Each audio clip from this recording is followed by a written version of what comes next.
All right, this is also Hobby here. Yes, obviously, and some more Dread side thoughts, afterthoughts. Well, not really afterthoughts, just thing I want to add on that I liked about the film. I liked that the armor in this movie actually looked like the actual body armor. It was not spandex, like in the 1995 movie. It actually looked like genuine body armor, the sort of armor that I would expect the judges to be wearing, especially given their ultra violent environment. I also like that. Like I always wondered how Dredd saw through that helmet, and I liked how there seemed to be some instances where we actually got to see through Dredd's perspective. We actually got to see what the helmet actually showed, and how Dredd saw um, through it and how it pretty much worked. And of course, Dredd pretty much made the point when Anderson takes off her helmet that the helmet pretty much protects your head from bullets, from flying bullets, from anyone trying to shoot you in the head. And so that was definitely a very nice element there that the movie added on, was finally getting to actually see through the helmet, getting to see what Dredd and all the other judges see. And one thing that I did feel was a big improvement was that the population of Mega City 1 was actually very heterogeneous, um, unlike the other Dread films and other futuristic movies, which tend to make the mistake of making very homogeneous populations, and of course making the homogeneous population white, all white or all Caucasian. This actually looks like a futuristic. Well, it still maintains the very multinational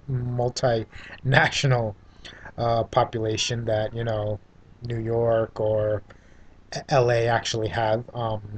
There were blacks, there were Latinos, there were Asians, and there were of course Caucasians too, which is of course the primary um, ethnic groups that you find in all the major cities in the United States, and seeing as how this is supposed to be futuristic New York City, futuristic apocalyptic New York City. The fact that we saw those groups all together, living together and still together was definitely a big improvement because I can't imagine that that even in a post-apocalyptic world, blacks, Latinos, and Asians would just vanish, or or that Caucasians would suddenly turn into the majority. That's just Hollywood being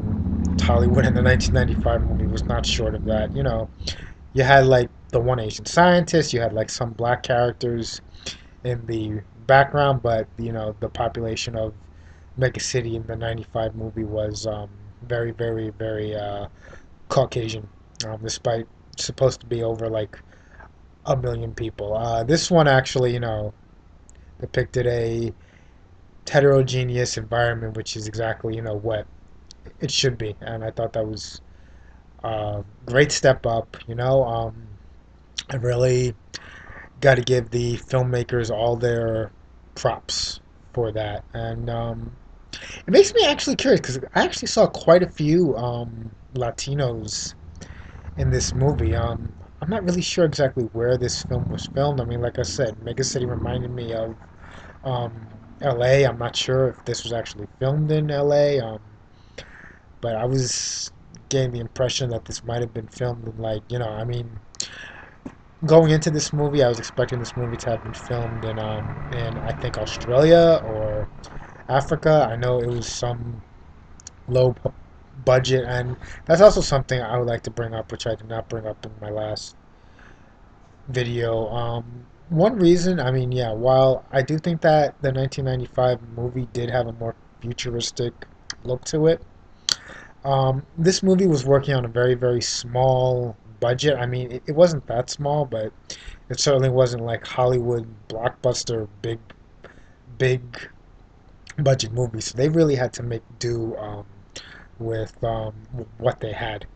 And considering what they had to work with, I thought that they did extremely well. But of course, yeah, but I don't know, for some reason I got it in my head that this movie was filmed in like, Australia or Africa or Britain or, someplace like that. I mean, it had like a very, I think, British style to it, but there were a lot of Latinos just in the background, in this movie, you know, um, speaking Spanish and yeah. So I'm thinking this movie was probably filmed in the United States, and as I said, it reminded me of Los Angeles, so chances are that's probably where the movie was actually filmed. But once again, great movie, fantastic movie. Such an improvement over the last film, and I'm hoping that this movie gains a following on DVD. Like most reviewers have already said, I would love to see a sequel with Carl Urban, but given the fact that this movie didn't exactly do all that well, that may or may not happen. It might happen if this can gain a strong DVD following. So if this can gain a strong DVD following, we might be able to get a sequel greenlit. But that's just a maybe. But Carl Urban was great as the title character, and I would love to see him go on to make another Dredd movie. Maybe we can do something with the Angel family, who are recurring Dredd antagonists. The Angel family actually made an appearance in the 1995 movie, but I would love to have them, in a facing off against Carl Urban's uh, Dredd. I think that'd be one awesome pick, one awesome movie. So once again, if you do have an opportunity to see this in the theaters and you're interested in seeing it, definitely see it. And if you don't, but you still want to see it, definitely check it out on DVD, and hopefully we can get this film to get a massive DVD following. Maybe if we're lucky, a sequel can be uh, greenlit. All right, so once again, this is Javi signing out, and later.